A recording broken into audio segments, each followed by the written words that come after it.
Napoleon Hill की यह किताब एक साधारण सेल्फ हेल्प बुक नहीं है।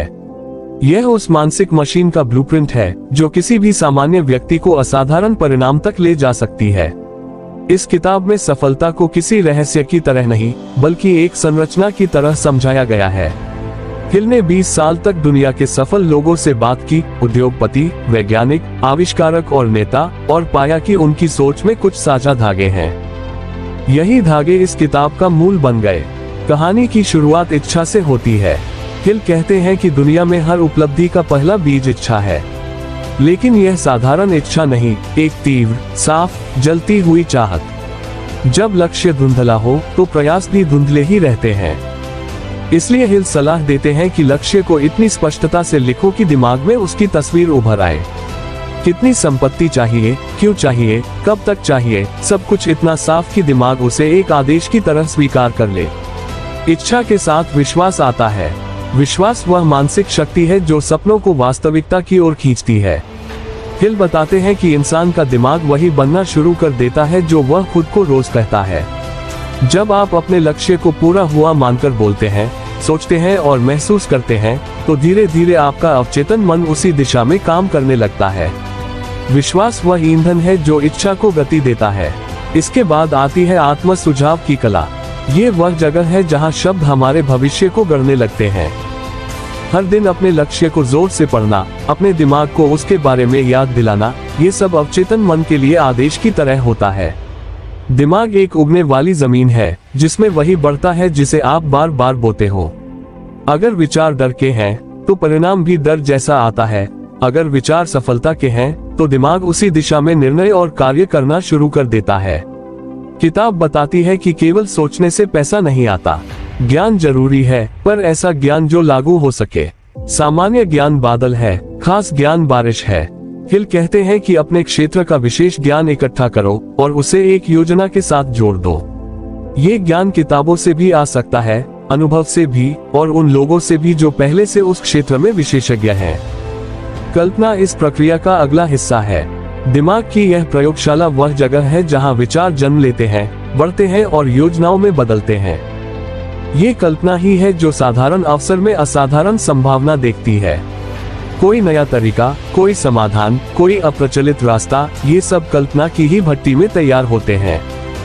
हिल कहते हैं कि धन कमाने के पीछे हमेशा एक विचार होता है, वही पहला ईंट है। योजना बनाना सफलता का वह चरण है जहां सपना आकार लेता है। इच्छा और विश्वास प्रेरणा तो देते हैं, लेकिन योजना रास्ता बनाती है। हिल सलाह देते हैं कि योजना को लिखो, उसे छोटे हिस्सों में बांट दो और उसे लगातार सुधारते रहो। अगर योजना असफल हो जाए तो यह इस बात का सबूत नहीं कि लक्ष्य गलत है, ये केवल संकेत है कि योजना को बदला जाना चाहिए। बहुत से लोग यहाँ हार मानते हैं, पर हिल बताते हैं कि सफलता उन्हीं को मिलती है जो योजना के बदलने पर खुद को नहीं बदलते। निर्णय लेने की क्षमता सफलता का एक अनदेखा स्तंभ है। जो व्यक्ति निर्णय लेने में धीमा होता है और बार बार निर्णय बदलता है, वह अपनी ऊर्जा खो देता है। जबकि सफल लोग निर्णय जल्दी लेते हैं और उन्हें तब तक नहीं बदलते जब तक वह नितांत आवश्यक न हो। टालमटोल यहाँ सबसे बड़ा दुश्मन है। ये धीरे धीरे आपकी इच्छा और विश्वास दोनों को खोखला कर देती है। दृढ़ता वह शक्ति है जो दुनिया के प्रिय द्वार खोलती है।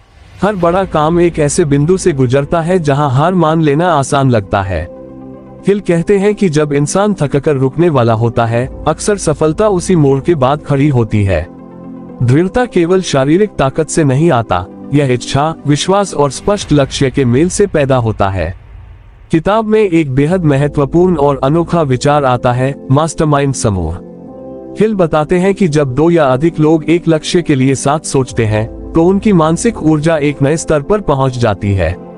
ये समूह प्रेरणा, ज्ञान और दिशा के रूप में एक अदृश्य इंजन की तरह काम करता है।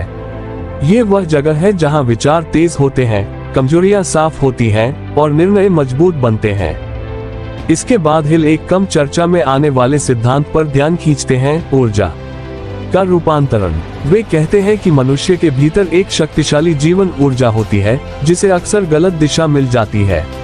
अगर यही ऊर्जा रचनात्मक कार्यों, व्यवसाय, सोच और नवाचार में लग जाए तो व्यक्ति में एक ऐसा आकर्षण पैदा होता है जो उसके निर्णयों और प्रयासों में तेजी लाता है। अवचेतन मन इस पूरी मशीन का मौन चालक है। वही आपके विचारों, भावनाओं और विश्वासों को वास्तविकता की ओर ढालता है। अगर अवचेतन मन को बार बार डर, संदेह और कमी की भाषा दी जाए तो जीवन भी वैसा ही होता है। लेकिन अगर उसे लक्ष्य, विश्वास और सकारात्मक आदेश दिए जाएं, तो वह रास्ते खुद खोजने लगता है। किताब बताती है कि दिमाग विचारों का प्रसारण केंद्र है। आपके विचार एक प्रकार की ऊर्जा है जो समान विचारों को खींचते हैं।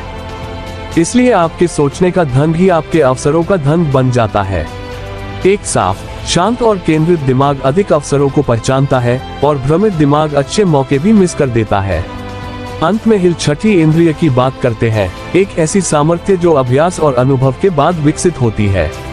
ये वह क्षण होता है जब आपको बिना तर्क किए पता चल जाता है कि क्या सही है। जैसे भीतर की कोई खिड़की खुल जाए जहां समाधान पहले से रखा हो। थिंक एंड ग्रो रिच का सार यह है कि सफलता बाहर से नहीं आती, ये भीतर से शुरू होती है। पहले विचार बनते हैं, फिर विश्वास, फिर योजना, फिर दृढ़ता और फिर परिणाम।